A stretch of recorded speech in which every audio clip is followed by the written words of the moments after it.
Starmen Podcast. Hello and welcome to a Starman Debates. I am your host, Devin, and with me is Cody and David. Hey everybody.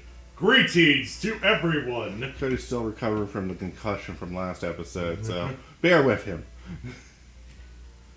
And speaking of last episode, we're going to continue with the story arc in Choose Your Own Adventure.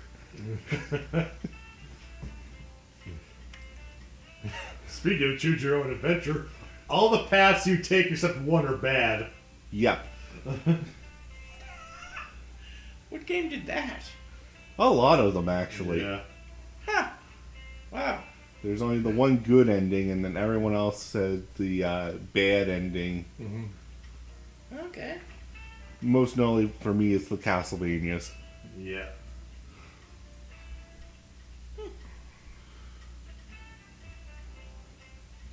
And I was going to bring this up as the game I'm fond with for actually doing a choose your own adventure is Night in the Woods. I thought there were only two endings in that one. There's two paths you can kind of take, but you can switch and move between the two paths at will. Until you get locked into one. Yeah. Right. Yeah. And which is at the very end, so. Yeah. And basically, it's like, So a relationship value ending. Yeah. Alright. Basically, if you haven't played Night in the Woods, basically each day you choose one of two people to hang out with. And whoever you choose to hang out with, there's a different game, like mini game or interaction than if you chose the other guy. So it does change even your gameplay. Alright. For Yeah. better, for worse in some cases. Yeah. yeah, Time to go up the stairs. Yep. Oh god, I dropped that on your face. I'm sorry. was that from Night in the Woods? Yep. That's the scene where you carry the robot up the stairs. With Greg. Greg. And if you screw it up, Greg tumbles down the stairs with the box with the robot in it. Now I want to see this. You have the game. Yep. Have you played it? I played the first. I hung out with B first. There. Yeah. Also like me. Yeah, I think we all did the B story first. Yeah. For different reasons, but Yeah. You feel sorry for her. That's her story arc. Yep. yeah. I like her story arc because you go from hating her to liking her, and then from Greg you go from liking Greg to kind of hating Greg. Because he's a jerk. Yes. I wonder if people would be mad if I killed Greg. I don't think you can kill I Greg. know. Yeah, why'd you even bring that up? I don't know. No, everyone loves Greg, and then it kind of gets brushed under the side. Greg's kind of a jerk. Yeah. But we'll Maybe avoid that bee's nest as well. Alright. Greg rules, okay? Yeah.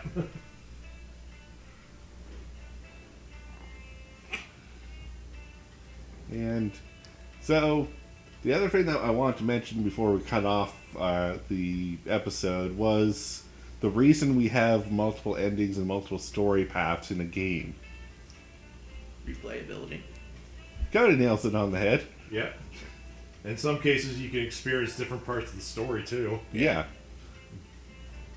It's like, oh, I haven't seen this scene because I didn't do this route. Yeah. Or, hey, I know more about this character now. Now his actions make more sense. Not justified, but make more sense.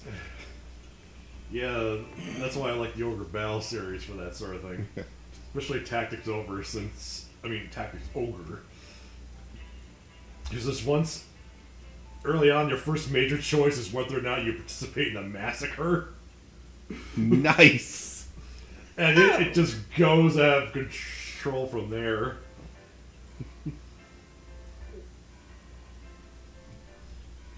like, so are you gonna join them and kill everybody?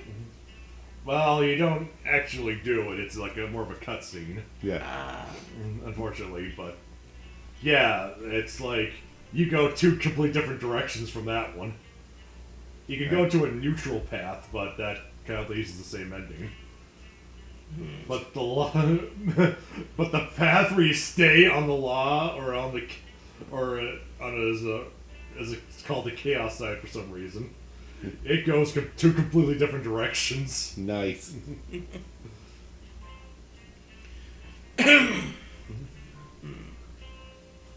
So that's all fine, if the endings or your choices actually matter. Yeah. yeah. But there's games that sucker you into thinking you had a choice. Uh, And then it's like April Fools. Yeah. Or the ones that just give you a quick instant death. Paper Mario, Thousand Year Door. There are several times where you can make a choice and you get a game over screen for it. yeah. Oh. But it's usually fairly obvious if you Yeah. choose this, you're choosing the bad ending. Yeah. Yeah. Yes, Evil Queen, I do want to join you. Oh, look, you're dead. She stole your soul or whatever. That happened to me once. In real life? No. When playing a game. Yeah. It's like, you have these options. I clicked one thinking, oh, that looks good. Game over. Do you remember which game? No. Not off the top of my head. It's been a while. All right. But yeah, a few games did that where your choice led to a bad end. Which is why I bring up the choose your own adventure. Or in another case, where the game just restarts on you or something. Yeah. Like the original Dragon Quest, the Dragon Lord asks you if you want to side with him. And you just say yes. The screen goes black, and you end up back at the castle. Yeah. It's like, though, I kind of forgive them for that because they actually made a spin-off game based purely on that decision.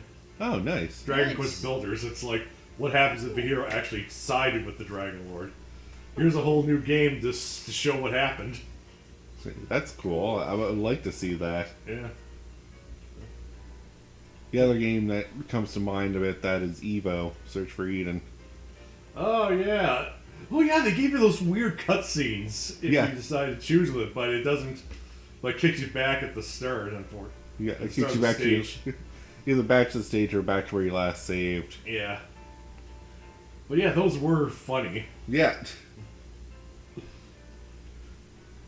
Because you're like, oh, this doesn't seem like a bad option. Yeah. It's like, oh, here's how you got screwed over by nature. Yep.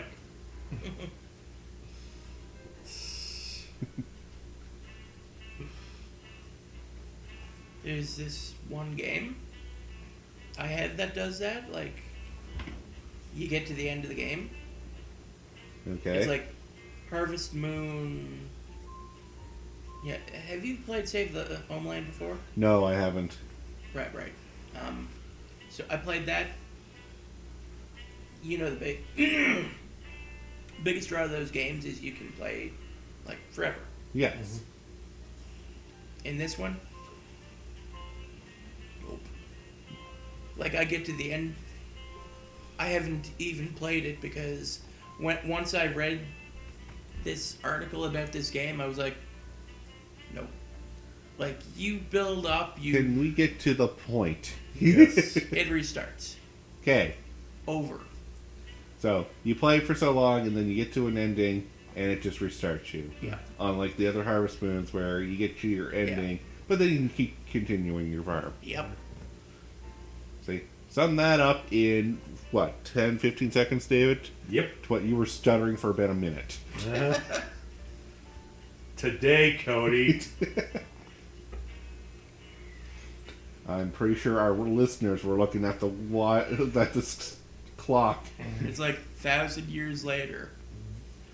I mean, what the? That's all. That's all, guys. We're dead.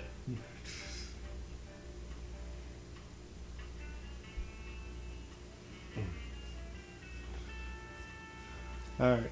And the other one I wanted to touch into, and this isn't a very common thing, I've seen it happen in a few games I played, where the story kind of just downplays every good thing you've done or every achievement you accomplished and resets itself.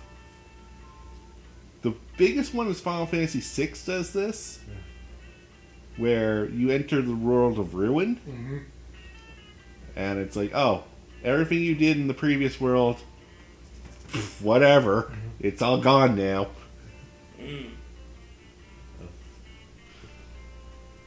Could you elaborate a bit more? I'm trying to think of better examples, but it's like you work your butt off to save this kingdom, and then it doesn't matter because it gets blown up anyway.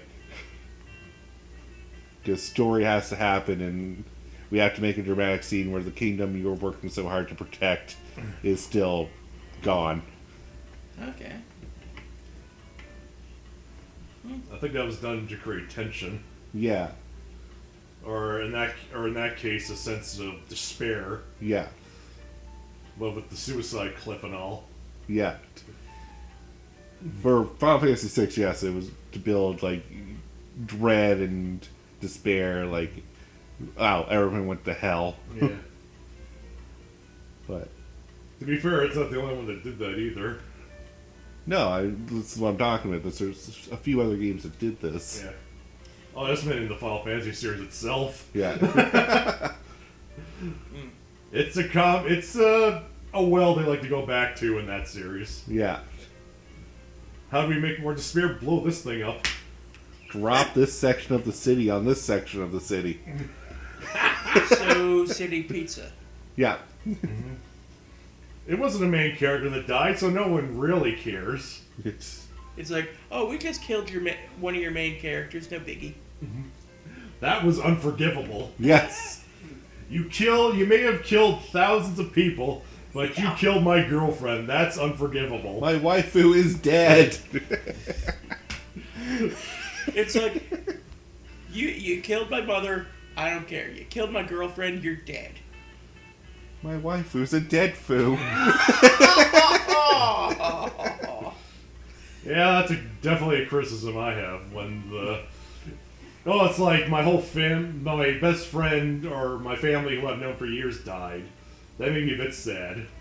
This random girl I met for maybe like a couple of hours dies, and apparently that's got to be more dramatic. Yeah, that's the berserk button for me. Yeah. Like, ugh. Are you kidding me? You just met this girl. Yep. Thankfully, not all games do that, but certain ones are guilty of that. I won't name names. No. Even though I think it's pretty obvious which one we just bashed. Yep. Yep. Do I hear fire? I hear angry typing. Well, I hear pitchforks. okay, to be fair, that could apply to any one in the series, to be brutally honest. Yes. True. And we're not discouraging, like, it's not a bad game, and, like, the story overall isn't bad. It's just, there's some plot holes. In the series as a whole. Yeah.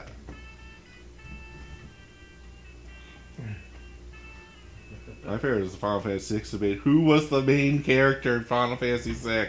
Actually, I didn't mind that. That kind of made it interesting. Yeah. It was just, I got tired of the debates of who. I was like, did it matter? I like to think everyone participated equally in that. No, one character has to be cooler than the others, apparently. Yep. But in my logic, that's the same logic as which Final Fantasy character was the best. Yeah. Because there can be only one! And that's how we got to Cydia. So we can duke it out to see who was the best. Want to know who's the best? Sell it to Cydia. Wow. I'll take my bow and leave. Yeah, that was a good game. It was a fun game. Game that really crossed RPG with fighting, and I was like, this shouldn't work, but it works too well now. Yeah. First, I just wish they had more characters in it. Yeah, that's what everyone's biggest gripe was. It's not enough selection of characters, or some of the popular ones didn't actually get in. I thought all the popular ones got in. There was a few that, like, there's some Final Fantasy VI ones that didn't, that people wanted. Final Fantasy VII, of course. Yeah. Like, even I was like, you could have put Barrett in instead of Laguna. Same kind of concept, guy with a gun. Or Red 13. Yeah, I would have loved Red 13. Then again, that'd be really hard to model, so I understand why that wasn't a thing. It's like, what's your special attack? I bite. I don't know, you could cast magic. You could be a Yeah. mage. True. And he still has his limit breaks. Yeah. Yeah. But to program a biped or a quadpedal Yeah. character in that would have been a nightmare, I think. Yeah, what is the Smash? Yeah.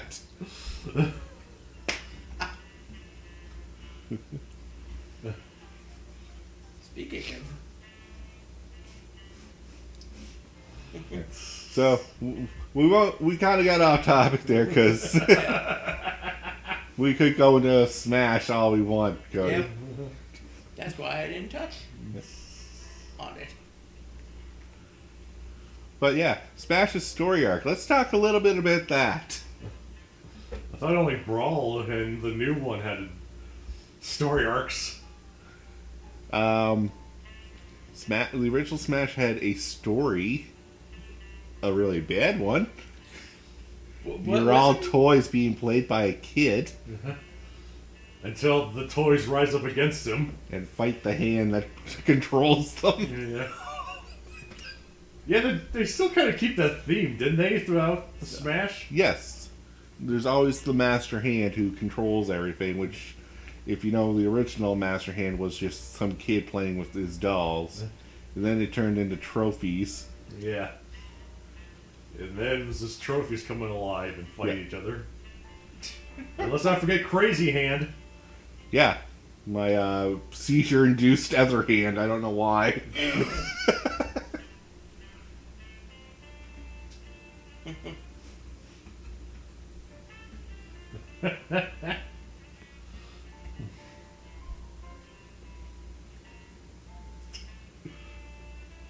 So, yeah, there was a semi-story to Smash, just... Not a good one. No, but fighting games don't always have a great story.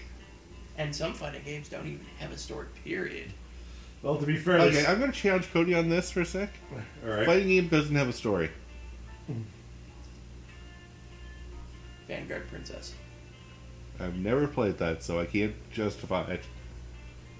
Okay,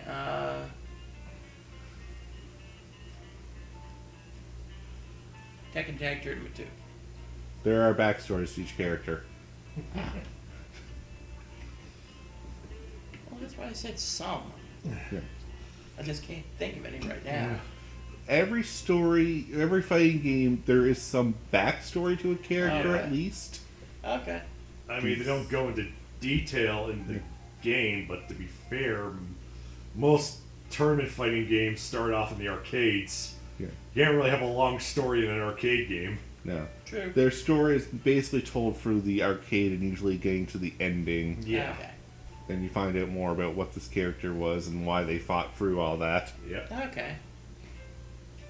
So in a sense, fighting games have multiple stories, Yeah. for one for each character. Is it fair to say some of them are not good? A lot of them are not good. Okay.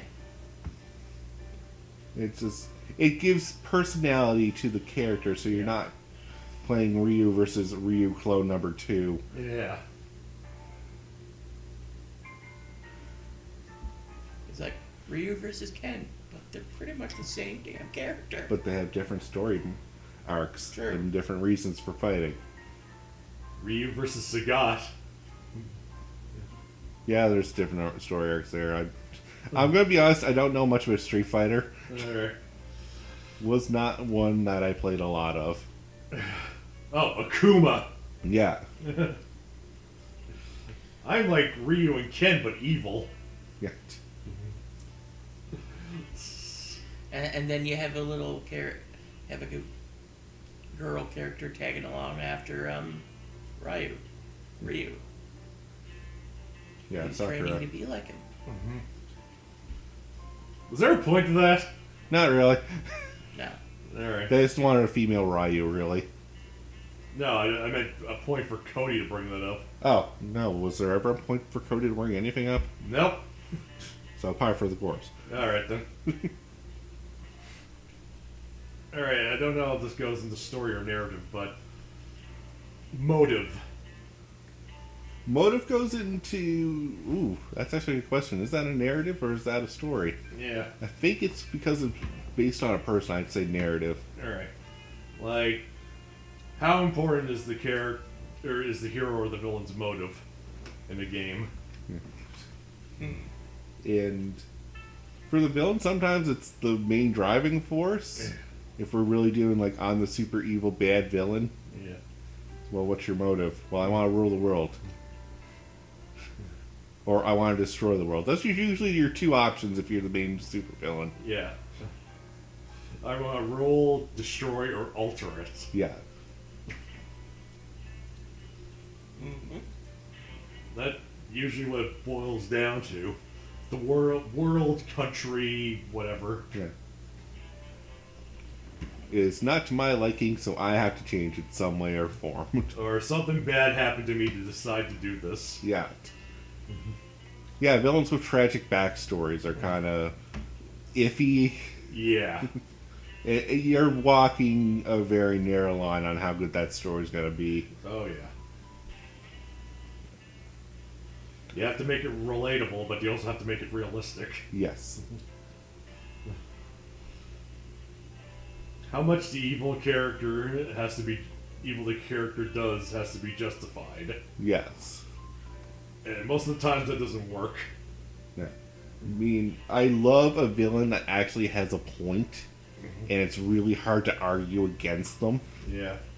That's my favorite villain overall. Oh yeah, I'm with you with that. Yeah. But a lot of times people try for that angle, but their argument's not great. No.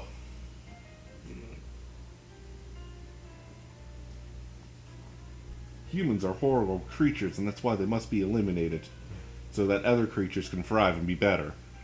Alright, that I can kind of get behind. Like, if it's like this race, this or whatever is killing everything, then Yeah. okay, that's something fair. Yeah, humans attacked my town, and I want revenge on humans for slaughtering everyone I know and love. Yeah. Okay, Fair I understand your revenge now. It's like, fair enough. A human kicked my dog. That all humans must die. Yeah. Are you friggin' nuts? Yeah, there are some stupid plots like that. Yeah. I hope not someone kicked my dog, because that's hilarious but sad. Yeah. What about the unnecessarily emo hero? Yeah, I was gonna go to the hero side after this. Not quite emo yet, but...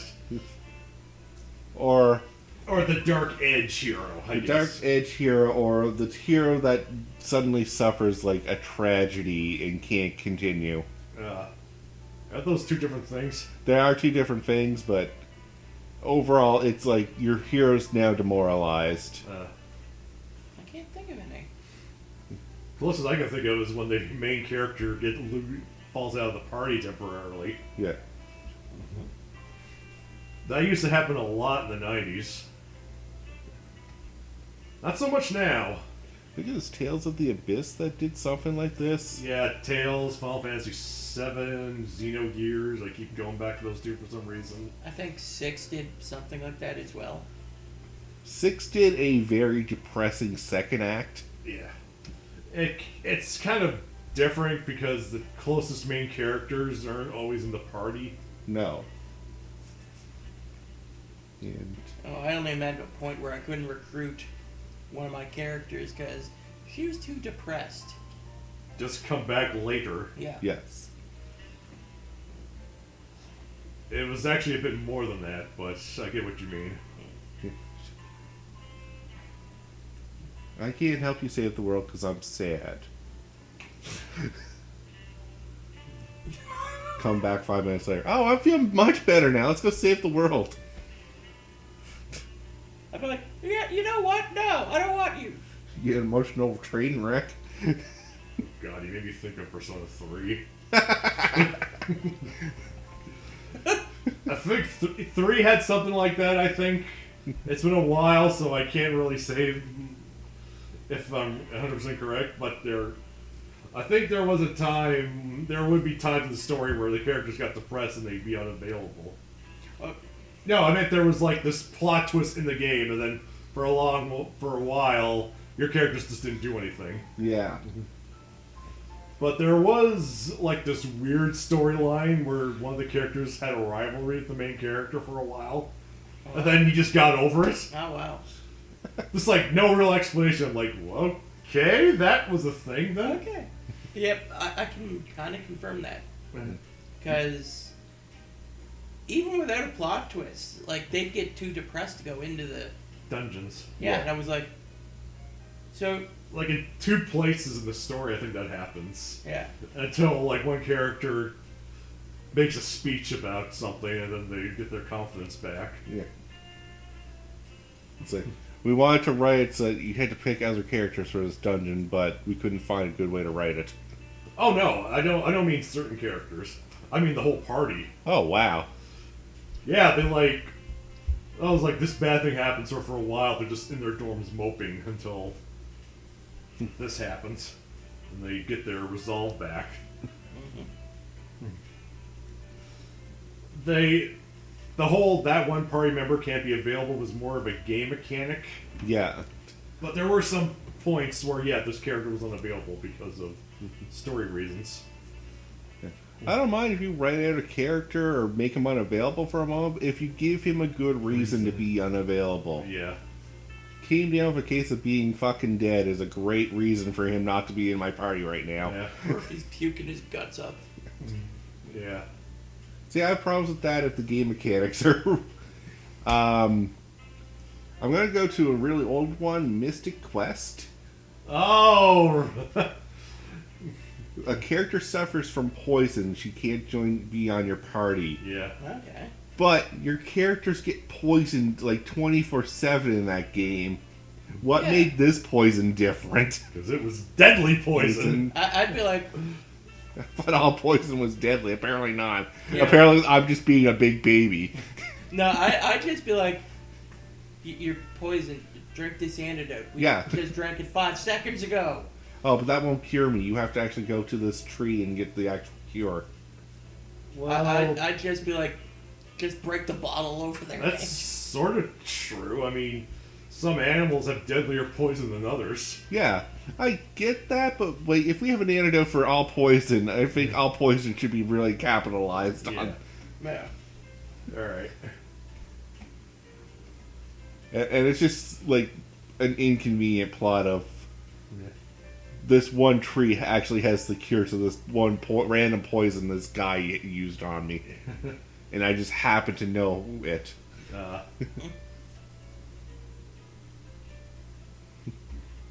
In most cases, in those days where if you couldn't identify the poison, you were dead. If the actual antidote didn't work, you're dead.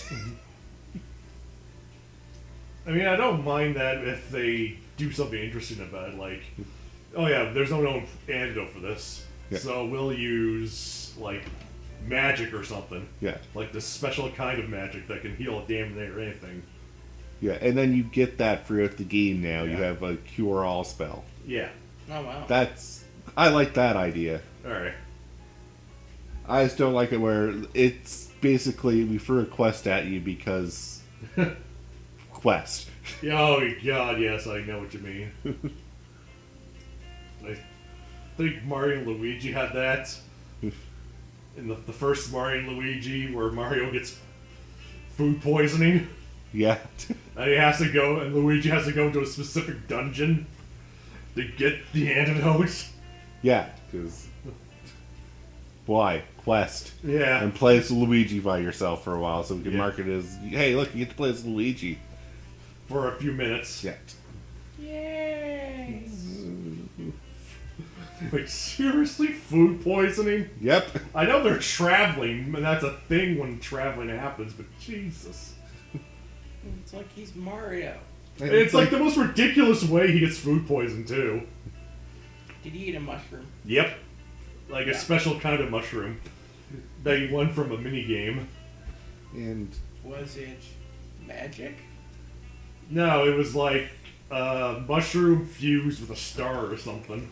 I think that's what the Toad said or something like that. It's like, we mix these two together so they taste better. I feel like Toad, now, you're an idiot. the reason I really hate this is because no one else in the entire world suffered from this. Mario was the first person to try this thing. Yes, because he was from the Mushroom Kingdom, and they're in the Bean Kingdom. Yeah. Also, they're in a mushroom town in the Bean Kingdom. Yeah. So, yeah. You see where there's a problem? Yep. Oh no, I totally agree with you. That was ridiculous. And that's not like the only case of that, where this thing happened, but only to your main or only to a character on your party. It would never happen to anyone else. Yeah.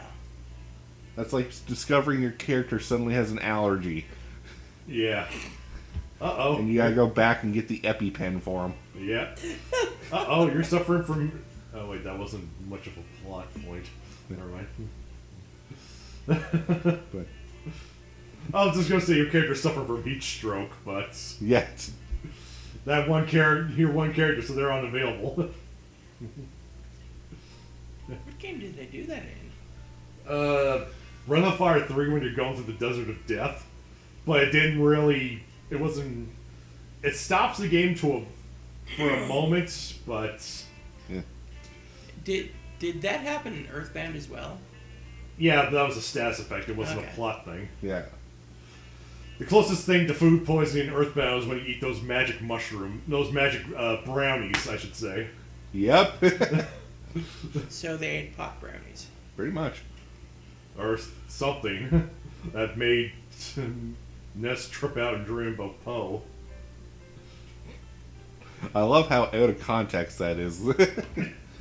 Well, that's what it says after they pass out. It's like Ness had a dream. And they just switched to... Poe, so you can introduce Poe. Yeah. Yeah, I remember that scene. Mm-hmm. The Kung Fu? Yeah. Oh. Pooh. Poe. P-O-O. That's how it's pronounced? Yeah. Yep. Yeah, I know. It looks like it says Pooh, Yeah. but it's Poe. Okay. I that bashed to my head. Let me guess. Fans? No, I just had a friend who was into Earthbound, and he was at that scene. I was like, "Oh, you're gonna get Pooh now." It's Poe. I'm still calling him Pooh. I'm gonna hit you every time you call him Pooh. All right, fair enough.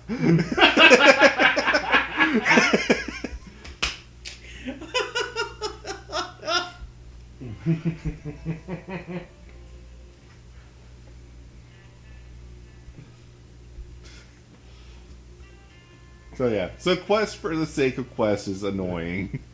Or knocking off a character for the sake of your party, I mean. Yeah. For the sake of just for drama. Yeah. What about party mandatory split up? That can be a problem. Yeah, this is always a problem for me because I'm sorry, I pick my favorite characters and go with them, Yeah. expecting I don't have to work with the other guys. And then all of a sudden, And, okay, you guys split up into 3 groups and choose characters for each group. Yeah. I was like, well, obviously I'm going to have to put one of each of my best characters in the group so that they don't die. And then the other guys are just kind of cannon fodder at this point. yeah. Wish I would have known that ahead of time. Thanks, game. I don't even remember this guy's mechanic. Yeah, like, I had that happen in Final Fantasy VIII a bunch. Yeah. Like, I'm like, so who am I? Oh, no. No! I didn't train this guy. Yeah, or just being stuck with said character because story Yeah. says he's going to now be the focal point. and you've never used this character before. Oh. That's so irritating. Bravely Default did this actually really well, though, because you had your main character, or shoot, how'd that scene go? Crap. Sorry, it's been a while. But you had Agnes, which is the female role, that second, and then Tiz was the main character. So the two top roles were going to go into this cave. Right. And I think you actually had the choice. You could choose one of the other characters if you didn't want to choose Tiz. To go for this one dungeon with her. Mm-hmm. But I'm not sure if, like, after a while, it's like the story says, no, you do have to take Tiz for story reason. And that was just a fake choice. It's been a while, but... Yeah. One game I didn't mind where they did that for the most part was Suicune 5, because even though you had this character you had to drag with them, the game gives you an entourage section where you can just put your characters in and don't have to worry about them. Yeah. Right? They're like in reserve. I guess I should call it reserve, actually. Yeah. Yeah, you put that mandatory character you never use in reserve, and the plot still goes hunky-dory with it. Yeah. He's like, he's with us, he's just not fighting. Yeah. Because I haven't leveled him up or gave him good gear. Or done anything Yeah. with them. So, into the entourage, into the reserves they go. Yeah. See, that's a good way of doing it. What I really hate is, like, when that happens and you're stuck with a character and the other character goes away. I'm like, so that other character just took all of my Gear. gear. Yep. So long, and thanks for all the gear. I just gave you that! I spent money on you. You. Oh. That's why when you replay, you remember those scenes, because then you strip them naked before they leave. Yep. Fortunately, some games recently are smartening up about that. Yeah. And as soon as they leave, they get de-equipped. Yeah, de-equipped, or if they die. One game I played where a character dies, you get refunded. Oh, wow. Yeah. Nice. That's like I said, they're starting to get good about that. That's good. Not all games, but some do that. Yeah, because nothing worse than giving a legendary weapon to someone who just walks away with it. Yeah. Yeah, I'm like, wait, heck. Reload, save. Yeah. But it was after a cutscene. God damn it. That's what I'm watching again, because I don't want to lose that damn sword. Yep. Yeah, that's fair. Yeah. I think Final Fantasy IV gave the toppy, hey, pay attention to your party members and what they have equipped because they leave. And you won't see that equipment again. Yeah, but wasn't most of the gear exclusive to each character? Some of it, like the armor, was kind of all over the place. And Oh, then yeah, the armor. I was thinking more of the weapons. Yeah. Weapons were very exclusive, but... But yeah, some shared armor, yeah. Yeah. Yeah, I did that with Tello when he died, yeah. Yeah. So I can give it to Rosa because she needed it. Yes. Yep. It's like, hey, Tal, give me your robes. It's like, why? Because the girl needs them. And he's like, fair enough. Our healer needs protection so she can heal. Yeah. And he'd be like, fair enough. Then, like, a few scenes later, she gets kidnapped. Fuck! Well, I was when that happened, I was just like, I hate you. Kane! Early on, I don't mind that much because the equipment's not that important. No, it's But, late but game. later on, oh, definitely. Like game where you're like scrounging for money to start with to buy equipment for Oh, yeah. everyone, or grinding your butt off to get the money. Yeah. There was one game, Dark Cloud. The original one or the second one? The original. Like, I got one of the best story weapons. And it broke. I was like, Yeah. okay, I could just fix this. I'll fill it in this one. Dark Cloud had a durability system, Ah. and if it breaks before you repair it, it's lost forever. Ouch. Thankfully, in the second one, they fixed that. Whether Yeah. instead of it being lost forever, it was just unusable until you repaired it. Yeah, it's like, Yeah, I know that pain because Morrowind had the same idea. Durability systems, another unnecessary game mechanic we can talk about. Again, if it's done well, I don't mind that much. Fire Emblem's kind of, well, it used to dwell on that, but Yeah. recent ones don't seem to do that anymore. Or at least Fates doesn't. Yeah. But they, like, balance it out by making weapons more expensive in that one. Sorry, you were saying? I kind of got off track here, and we're kind of running out of time anyway, so I think we're going to wrap this up. Okay. So, might as well just end on a good note. What was the best story you went through on a game? honestly, I'm gonna say Night in the Woods. Night in the Woods is not a bad choice. I have several, so it would take me a while to go through them. Top 3. Oh, crap. I'll just say Night in the Woods, the Suikoden series, and Xeno Saga. I would say Night in the Woods and Undertale and Deltarune. Alright. I'm gonna add on to mine then. In addition to Night in the Woods, I also liked Life is Strange Alright. and Silent Hill 2. Good choices. Yeah. So, there are good stories out there. It really depends on your taste, but Yeah. there are a lot of ways your story can be screwed up. Yeah. Yep. Just don't try to be too complex, people. Yeah. Don't be too complex and try to avoid unnecessarily changing the story or adding to the story. Yeah. And with that, that's a Starmen Debates. I'm your host, Evan.